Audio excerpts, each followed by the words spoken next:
오늘 주시는 말씀은 구약성경 레위기 14장 1절부터 9절까지 말씀입니다.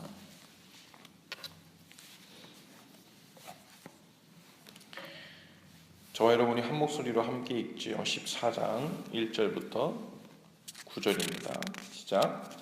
여호와께서 모세에게 말씀하여 이르시되 나병 환자가 정결하게 되는 날의 규례는 이러하니 곧 그 사람을 제사장에게로 데려갈 것이요 제사장은 진영에서 나가 진찰할지니 그 환자에게 있던 나병 환부가 나았으면 제사장은 그 정결함을 받을 자를 위하여 명령하여 살아있는 정결한 새 2마리와 백향목과 홍색실과 우슬초를 가져오게 하고 제사장은 또 명령하여 그 새 하나는 흐르는 물 위 질그릇 안에서 잡게 하고 다른 새는 산채로 가져다가 백향목과 홍색실과 우슬초와 함께 가져다가 흐르는 물 위에서 잡은 새의 피를 찍어 나병에서 정결함을 받을 자에게 7번 뿌려 정하다 하고 그 살아있는 새는 들에 놓을지며 정결함을 받는 자는 그의 옷을 빨고 모든 털을 밀고 물로 몸을 씻을 것이라. 그리하면 정하리니 그 후에 진영에 들어올 것이나 자기 장막 밖에 이레를 머물 것이요 7째 날에 그는 모든 털을 밀되 머리털과 수염과 눈썹을 다 밀고 그의 옷을 빨고 몸을 물에 씻을 것이라. 그리하면 정하리라. 아멘. 레위기 13장 그리고 우리가 읽은 오늘 14장 이 두 장은요 특별히 그 나병에 관한 이야기입니다. 어제 우리 찾아가는 새벽기도 말씀에도 여러분에게 말씀드렸는데 성경에 나오는 그 나병에 관한 이야기들 중에 거의 대부분이 레위기 13장, 14장에 대한 이 두 장의 나병에 대한 단어가 가장 많이 나오거든요. 나병은 예로부터 하나님이 주신 벌에 대한 어떤 징벌로 주는 것이라고 생각했습니다. 그래서 이 나병은 특징 중에 하나가 불치병이었어요. 고칠 수가 없었죠. 그 말은 사람으로서는 방법이 없다는 말이었어요. 고치는 방법이 하나 있다면 하나님이 낫게 해주시는 방법밖에 없었던 겁니다. 이것이 영적으로 우리에게 의미가 있는 것은 무엇이냐면요, 이것이 마치 죄와 같아요. 죄를 만약에 질병으로 비유하자면 나병이라고 우리가 인식하게 될 것입니다. 왜냐하면 나병이 왜 생기는지를 알지를 못하고 또 그것이 생기게 되었을 때 이 사람이 어쩔 수가 없는 거거든요. 이것을 낫게 될 때 이것이 마치 하나님께서 낫게 해주시는 그 방법 빼고는, 즉 하나님께서 그 죄를 사해 주시는 방법 빼고는 사람이 스스로 마치 죄를 사해서 죄로부터 노임받는 것처럼 이 나병으로부터 노임받을 수 없게 되는 그런 질병이었죠. 그래서 이 나병은 그냥 사람들이 그냥 겪었던 여러 질병들 중에 하나가 아니라 특히 영적인 일과 관련이 있는 병으로 옛날부터 많이 뿌여왔습니다. 그렇다고 해서 오늘날 우리가 한센병이라고 하는 그 병이 그 사람들이 죄를 졌기 때문에 하나님이 주신 저주다 이런 얘기를 하는 것이 아닙니다. 성경의 구약 성경에 나타난 이 나병은 그러게 영적인 일과 아주 관련이 깊었던 일이에요. 그래서 이 나병을 죄로 인한 우리의 영적인 죄의 결과, 그것으로 우리가 비유하고 인식하게 될 때 이 죄를 우리가 어떻게 대해야 되는지에 대한 이야기를, 나병에 관한 것을 어떻게 성경에서 이렇게 취급하고 있고 또 정결케 되어가고 있고 그 프로세스를 우리가 알게 되면 이게 죄에 대한 회개의 과정도 하나님께서 우리에게 어떻게 명하신지를 조금 더 비유적으로 구체적으로 알게 되는 그런 은혜가 있을 수 있습니다. 이 나병이 발하게 되었을 때 아까 보니까 이것을 불치병이라고 그랬습니다. 하나님께서 죄를 사해 주시지 않으면 어쩔 수 없는 그런 병처럼. 그래서 이 13장에는요 이 나병이 발하게 되면 그 사람들을 어떻게 격리시킬 건가, 그리고 제사장들이 그들을 진찰해가지고 어떻게 이 나병 걸린 사람들을 부정하다 혹은 정하다 말할 건가, 오늘 그것에 관한 이야기를 하고 있는데, 오늘 본문 14장은 뭐에 대한 이야기냐면 나병을 걸렸다가 다시 그 나병으로부터 치유함을 받은 사람들에 관한 이야기예요. 그런데 이 사람들이 왜 치유함을 받는지, 어떻게 치유함을 받았는지에 대한 이야기는 나오고 있지 않아요. 그런데 우리가 지금까지 얘기한 것을 종합해서 볼 때요, 불치병이었던 나병이 나았다. 근데 이 말은요, 그들과 하나님 사이에 무슨 관계, 무슨 일이 있었는지 모르겠지만 어쨌든 하나님께서 은혜를 베푸셔서 그 죄 가운데서 노임받도록, 마치 우리 안에 죄가 있는데 그 죄를 하나님께서 씻어주시고 용서해 주신 것과 같은 그런 은혜를 힘입은 사람들입니다. 그것이 육체로 나타난 사람들이죠.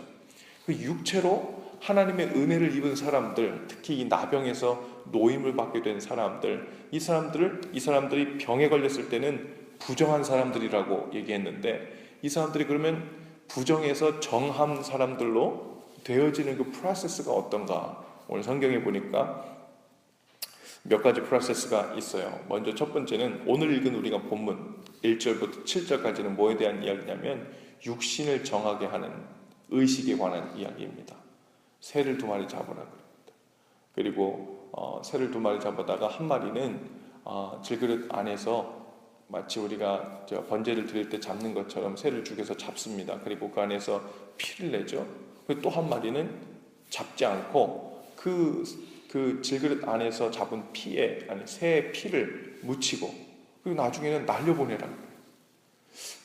오늘 그 내용을 읽어보면요, 이것과 나병이라는 질병에서 노임을 받은 사람이 정결케 되는 일과 무슨 상관이 있을까 싶을 정도로 별로 연관이 없어 보입니다. 그리고 아주 물리적으로 physically 그 새에게 피를 찍어서 들에 날려보내는 일과 사실 이 사람이 육신적으로 나병이 낫게 되는 일과는 별로 상관이 없습니다.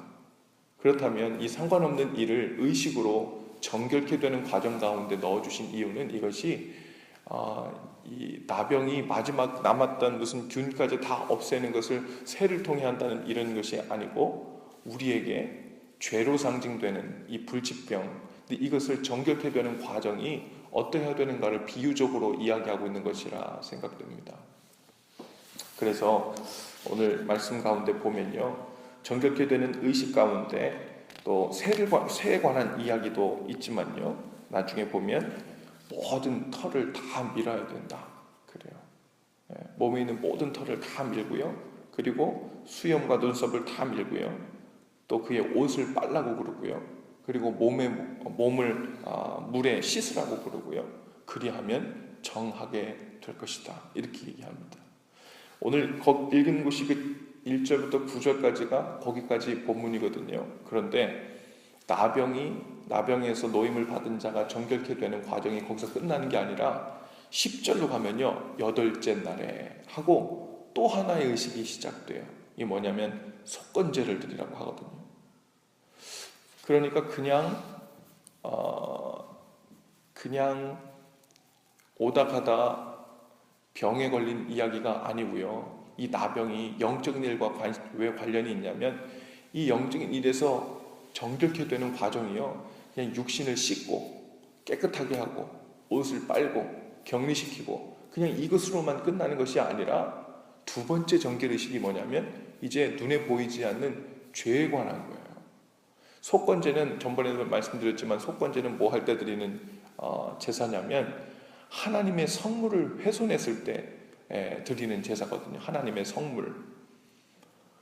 그러니까 지금 하나님의 성물인 그 무언가가 훼손되었으니까 그것에 관한 속건 제사를 하나님께 드려서 그것에 대한 문제를 해결하고 그제서야 정결케 되겠다고 오늘 19절에서 이야기하고 있어요. 그 모든 제사를 다 끝내면, 그리하면 그가 정결하리라. 그러니까 2번에 걸쳐서 정결케 되는 과정을 겪는 거죠. 첫 번째는 그 몸을 씻고 옷을 빨고 털을 다 밀고, 그렇게 돼서 육체적으로 깨끗게 되는 거예요. 그냥 하나님께서 병을 낫게 해주신 것, 그것으로 끝난 것이 아니라 바로 사람이 할 수 있는 영역을 얘기하는 거예요. 이것을 하나님 앞에서 우리가 그 죄에서 노임받게 되고 회개케 되어지는 그 과정과 보자면 마치 그거가 너무너무 흡사합니다. 죄도 말하자면 불치병이죠. 우리 힘으로 고쳐낼 수가 없잖아요. 그래서 하나님의 은혜가 아니면 이 고침받을 수 없는 나병과 비슷한 겁니다. 마치 이스라엘 백성들이 하나님 앞에 불신의 죄를 짓고요, 불뱀에게 뒤꿈치를 다 물려가지고 다 죽게 되었죠. 마치 이게 질병에 걸린 거예요. 그 죄라는 독이 지금 온몸에 다 퍼진 거죠.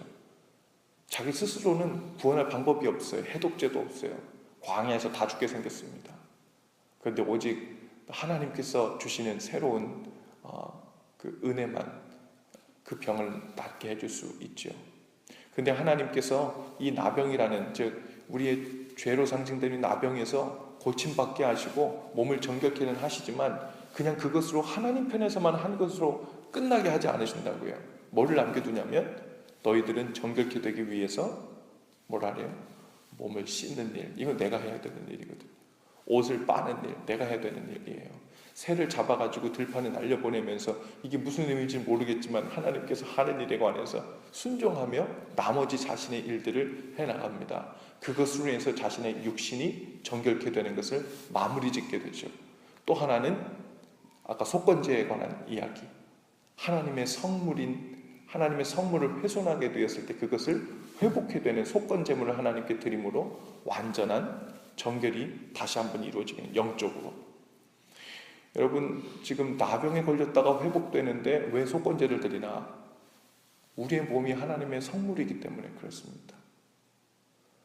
성경에 우리는 하나님께서 거하시는 성전이라 그랬어요. 그러니까 하나님의 것, 하나님의 소유, 하나님의 성물인 우리가 나병으로 상징되는 죄로 인해서 훼손되었던 거예요. 그래서 이 병이 나을 때 육체적으로만 씻고 육체적으로만 병이 다 나았네, 건강하게 되었네, 이것으로만 끝난 것이 아니라 영적으로도 하나님의 성물이었던, 하나님의 소유였던 우리가 죄로 인해 훼손되었던 것을 회복하는 그 정결의식이 필요했던 거죠. 우리가 하나님 앞에 나가서 기도하며 우리의 죄와 허물을 고백하고 정결케 되는 과정도 마찬가지예요.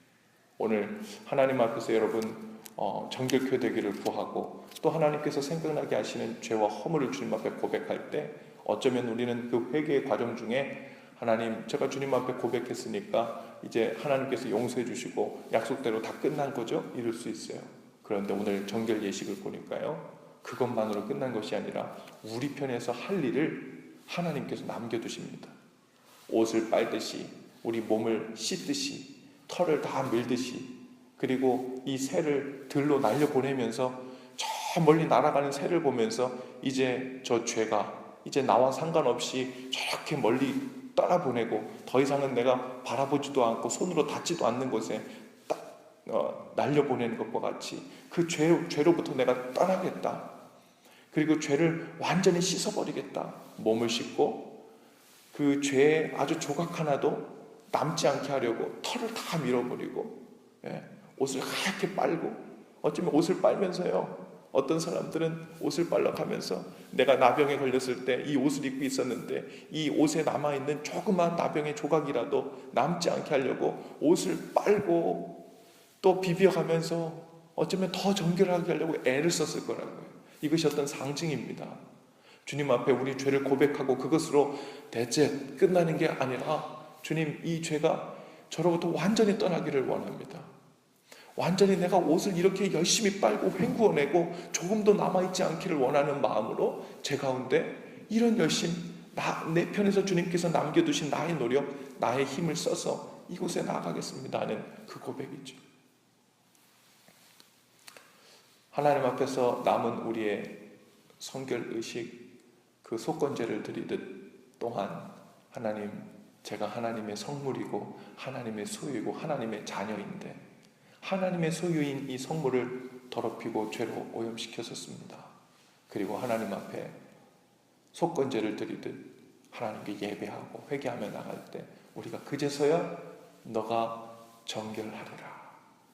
하나님께서 이 두 단계에 걸쳐서 우리에게 정결 예식을 가르쳐 주시는데요, 혹 우리 안에 내가 스스로 해결할 수 없는 죄와 같은 영적인 나병이, 그리고 혹은 그 세균이, 혹은 나병이 일어나려고 하는 그 뾰루지 같은 것이 우리 가운데 생겨나기 시작할 때 오늘 그것을 마치 오늘 이 정결 의식과 같이 주님 앞에 나아가는 것, 그렇게 간절하고 그렇게 우리 편에서 해야 될 노력을 다 하면서 하나님 기뻐하시는 정결함으로, 거룩함으로, 회개로 다 이루시는 저와 여러분들 되실 수 있기를 바랍니다. 기도하십시다.